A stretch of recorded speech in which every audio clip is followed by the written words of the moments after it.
اوعى الجمدان، احنا بقى اللي دلعنا العاشوره. تعالوا النهارده نشوف عملنا العاشوره القمر دي ازاي. عملناها اشكال والوان. يلا بقى اعملوها وابعتولي صور تطبيقاتكم. معانا هنا كوبايتين من القمح ومعاهم ربع كوبايه من الرز. هنحط عليهم ميه وهنغسلهم كويس خالص، وبعد ما نغسلهم كده اهو هنروح نصفي الميه بتاعتهم.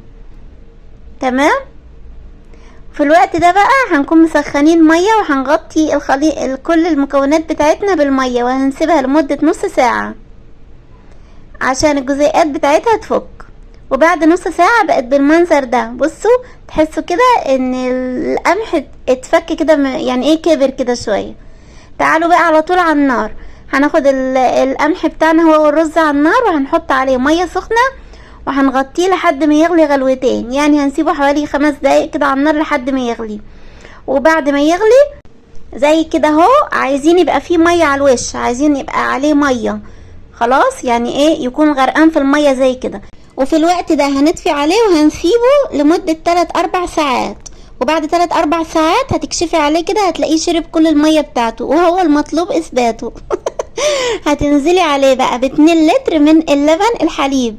خلاص. وبعد ما نزلنا عليه كده ب2 لتر من اللبن هنسيبه لحد ما يستوي، وبعدين هنضربه بالهاند بلندر او بالخلاط، بس مش هنضرب كتير، هنضرب شويه صغننين.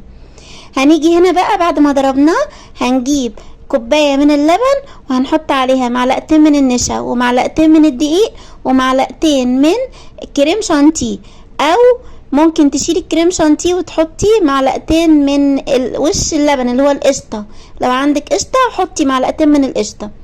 هنضرب المكونات دي كلها مع بعض كده كويس، وهنروح للخليط بتاعنا اللي هو على النار اللي احنا لسه سايبينه على النار. هنلاقيه تقل كده يا بنات، وهننزل عليه بقى بالمكونات اللي احنا عملناها دي دلوقتي. ليه؟ عشان بتخليه كده كريمي وتحفه يا بنات. هنفضل نقلب لحد ما طعم النشا يروح من الخليط اللي احنا عملناه.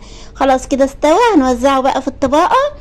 بصوا انا عملته كده ووزعته في الطباقه. شايفين الجمدان؟ اوعى وشك، تحفه تحفه تحفه وكريم يا بنات، مش عارفه اقول لكم ايه.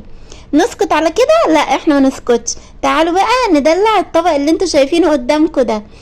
خلاص هنسيب شويه ساده وهناخد الطبق الامور ده ونروح ندلعه كريم شانتيه كده، وهنروح ايه بقى نحط على الوش اهو زي ما انتوا شايفين كده. هو الطبق متقسم ل4. هنحط الكريم شانتيه وهنفرده كده اهو.